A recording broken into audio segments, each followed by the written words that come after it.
Mesdames, Messieurs, bonsoir et merci de nous rejoindre pour ce point de l'actualité. Le président algérien, chef suprême des forces armées, ministre de la Défense, Abdelmadjid Tebboune, assiste ce dimanche à l'exécution d'un exercice tactique avec munitions réelles dans la wilaya de Djelfa, première région militaire.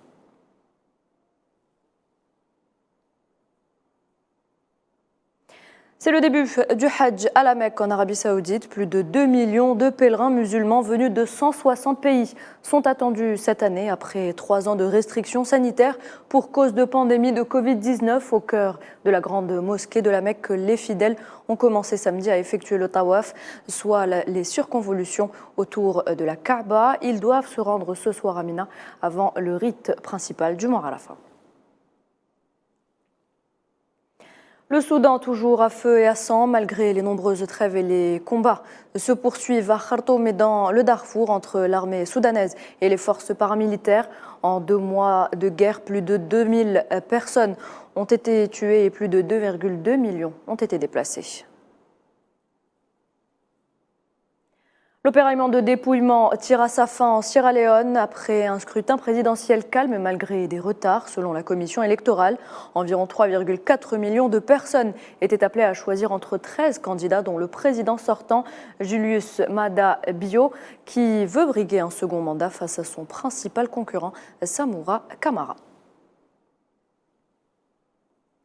Des organisations de défense des droits des migrants ont demandé aux autorités espagnoles et marocaines ainsi qu'européennes de reconnaître et d'assumer leurs responsabilités dans le drame migratoire de Nador Melilla, survenu le 24 juin 2022 et qui a coûté la vie à au moins 37 migrants.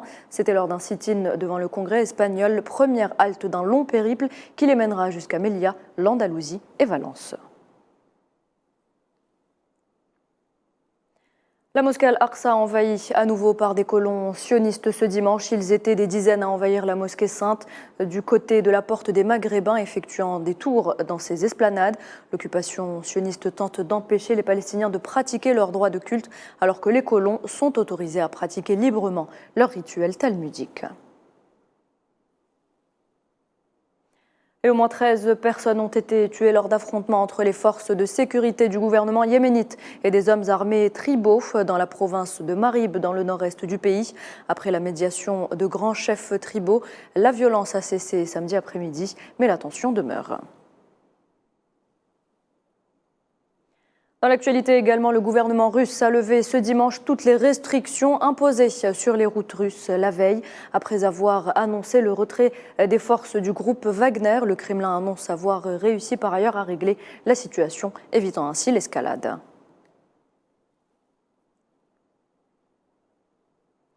Par ailleurs, et concernant l'opération militaire spéciale en Ukraine, l'armée russe a annoncé avoir déjoué 17 attaques ennemies et éliminé environ 590 soldats, précisant que Kiev a continué d'entreprendre des tentatives de contre-attaque sur plusieurs axes. Et la société énergétique russe Gazprom annonce avoir envoyé ce dimanche 40,9 millions de mètres cubes de gaz vers l'Europe via l'Ukraine, un niveau similaire à celui d'hier, une mesure qui intervient malgré l'adoption par l'Union européenne d'un 11e train de sanctions économiques et individuelles visant la Russie. En Suède, un accident de montagne russe fait un mort et plusieurs blessés. Le drame s'est produit lorsqu'un wagon de l'attraction Jetline a déraillé, faisant chuter des personnes d'une hauteur de plusieurs mètres dans le parc d'attractions Gröna Lund. Et puis la visite officielle du Premier ministre vietnamien Pham Minh Chinh à Pékin marque une nouvelle étape dans le développement des relations entre le Vietnam et la Chine. Il s'agit de la première visite du Premier ministre vietnamien dans le pays et elle intervient alors que les deux pays célèbrent le 15e anniversaire de leur partenariat de coopération stratégique intégrale.